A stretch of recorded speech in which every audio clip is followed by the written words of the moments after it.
मांग की लोच के बारे में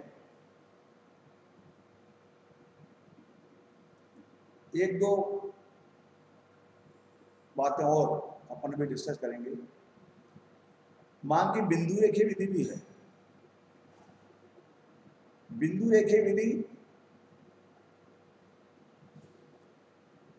यानी ज्योमेट्री के आधार पर भी मांग वक्र को, मांग की लोच को मापने का प्रयास किया गया और इसमें मांग वक्र के किसी बिंदु पर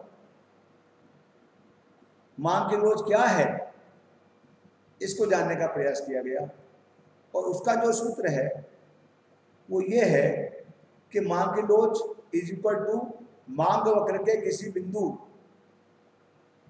से नीचे वाले भाग की दूरी अपन मांग वक्र के उस बिंदु से ऊपर वाले भाग की दूरी, इसको आधार मान करके मांग की लोच को मापने का प्रयास किया गया और ये देखा गया है कि मांग की लोच जो मध्य बिंदु होता है वहां पर तो इकाई के बराबर रहेगी, क्योंकि मध्य बिंदु का मतलब यह कि मांग वक्र से नीचे भाग की दूरी और ऊपर के भाग की दूरी दोनों बराबर है और दोनों बराबर है तो मतलब 1/1 और इकाई के बराबर मानी जाएगी।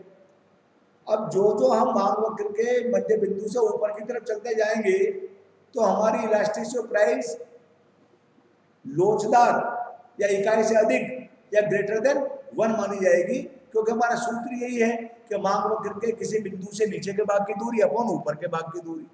तो जब जो मांग वक्र के बिंदु से ऊपर जाते जाएंगे तो निश्चित रूप से नीचे के भाग की दूरी बढ़ेगी ऊपर के भाग की तुलना में। इसका मतलब मांग वक्र के किसी मध्य बिंदु से ऊपर का जो क्षेत्र होगा वहां पर मांग की लोच इकाई से अधिक मानी जाएगी और बिल्कुल ऊपर तो ये इंफिनिटी होगी, बिल्कुल नीचे 0 या लेसर देन कम। इसी प्रकार से इसको कहते हैं रेखागणित विधि। इसी प्रकार से एक आती है चाप लोच। चाप का मतलब टुकड़ा। मांग की लोच में ये समस्या आती है कि हमारा सूत्र क्या है, मांग की लोच का सूत्र है हमारा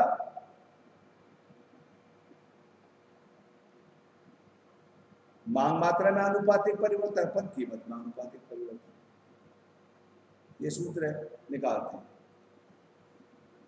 परंतु कई बार क्या होता है कि वस्तु की कीमतों में परिवर्तन बहुत ज्यादा आ जाता है,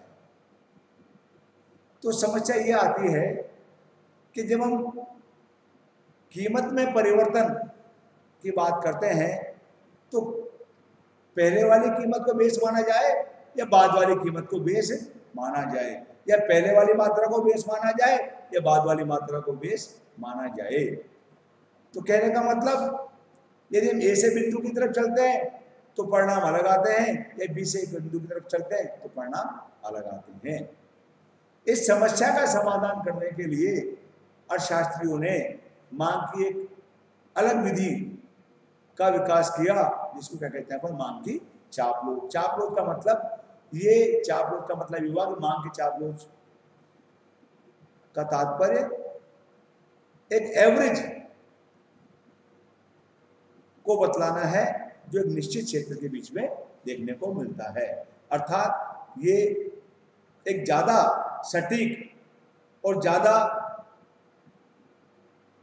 विश्वसनीय मानदंड हो सकता है जो कि हम तब कैलकुलेट कर सकने की स्थिति में होते हैं जबकि हम चापलोच विधि का सहारा लें। और चापलोच में हम क्या करते हैं, एवरेज लेते हैं, एवरेज क्वांटिटी को इस्तेमाल करते हैं, एवरेज प्राइस को इस्तेमाल करते हैं। डेल्टा एक्स निकालेंगे तो वो तो वही आएगा, डेल्टा एक्स पर जब अनुपात की अपन बात करते हैं delta X upon X plus x1, अर्थात हमने क्या किया, पूर्व मांग मात्रा को भी बाद वाली मांग मात्रा को दोनों को शामिल किया। इसी प्रकार से हम प्राइस की बात करें तो डेल्टा पी तो वही रहेगा, परंतु पी प्लस P1 का मतलब हमने पहले वाली प्राइस को भी शामिल किया और बाद वाली प्राइस को भी शामिल किया।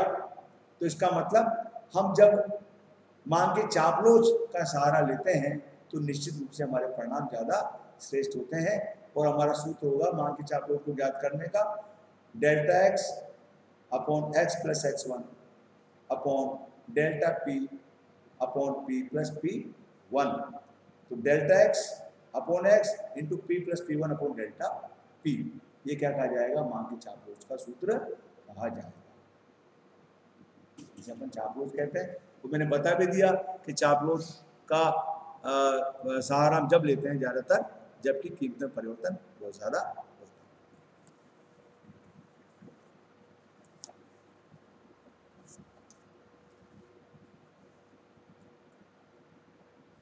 मैं समझता हूँ आज के लिए इतना पर्याप्त है। इस चैप्टर में और कोई बात रहेगी तो मैं नेक्स्ट टाइम डिस्कस करूँगा।